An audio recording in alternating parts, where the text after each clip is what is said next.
Saudi আরবের উত্তর পূর্বাঞ্চলীয় তাবুক প্রদেশে ব্যাপক বৃষ্টিপাতের পর ভূমিধসের ঘটনা ঘটেছে। ভূমিধসের এই ঘটনায় তাৎক্ষণিকভাবে হতাহতের কোনো তথ্য পাওয়া যায়নি, তবে দেশটির জরুরি সেবাদানকারী সংস্থার সদস্যরা ঘটনাস্থলে পৌঁছে ভূমিধসে গর্ত হয়ে যাওয়া সড়কে যান চলাচল বন্ধ করে দিয়েছে। সৌদি জিওলজিক্যাল সার্ভের তথ্য অনুযায়ী ভারী বৃষ্টিপাতের কারণে মাটি আলগা হয়ে যাওয়ায় ভূমিধসের ঘটনা ঘটেছে। বর্তমানে নতুন করে ভূমিধসের কোনো ঝুঁকি নেই। বিশেষজ্ঞ উদ্ধার ও জরুরি সেবাদানকারী সংস্থার সদস্যরা ঘটনাস্থল পরিদর্শন করে প্রয়োজনীয় ব্যবস্থা গ্রহণ করেছেন। ঘটনাস্থলের আশেপাশের বাসিন্দাদের পরবর্তী নির্দেশ না দেওয়া পর্যন্ত ওই এলাকা থেকে দূরে থাকার পরামর্শ দিয়েছে সংস্থাটি।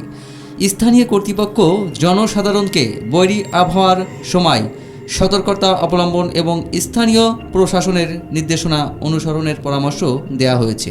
সৌদি আরবের ন্যাশনাল সেন্টার ফর মেটিরিওলজি (NCM) সোমবার থেকে আগামী বুধবার পর্যন্ত জেদ্দা, আল কামিল, আদহাম, রাগিব, খুলাইশ ও বাহারাম সহ মক্কা অঞ্চলের কয়েকটি গভর্নরেটে মাঝারি থেকে ভারী বৃষ্টিপাতের বিষয়ে সতর্কতা জারি করেছে। এই বৃষ্টিপাতের কারণে আকস্মিক বন্যা দেখা দিতে পারে বলে সতর্ক করে দিয়েছে NCM।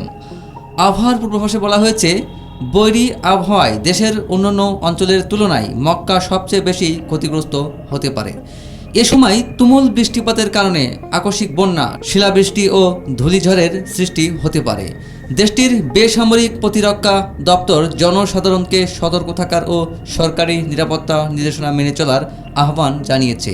এদিকে শনিবার তাবুকের হকাল গভর্নমেন্ট বজ্রঝড় আঘাত হেনেছে। এতে আল দুররা সীমান্ত চৌকি, ওয়াদি মাবরাক, আল জাইতা, রাস আল জাইতা, আল খার্জ, আল ওয়াদি আল আব্বাদ, আল মুজা ইফিল ও শরীফ মুতিয়া সহ বেশ কয়েকটি শহর ও গ্রামে ব্যাপক ভোগান্তি তৈরি হয়েছে।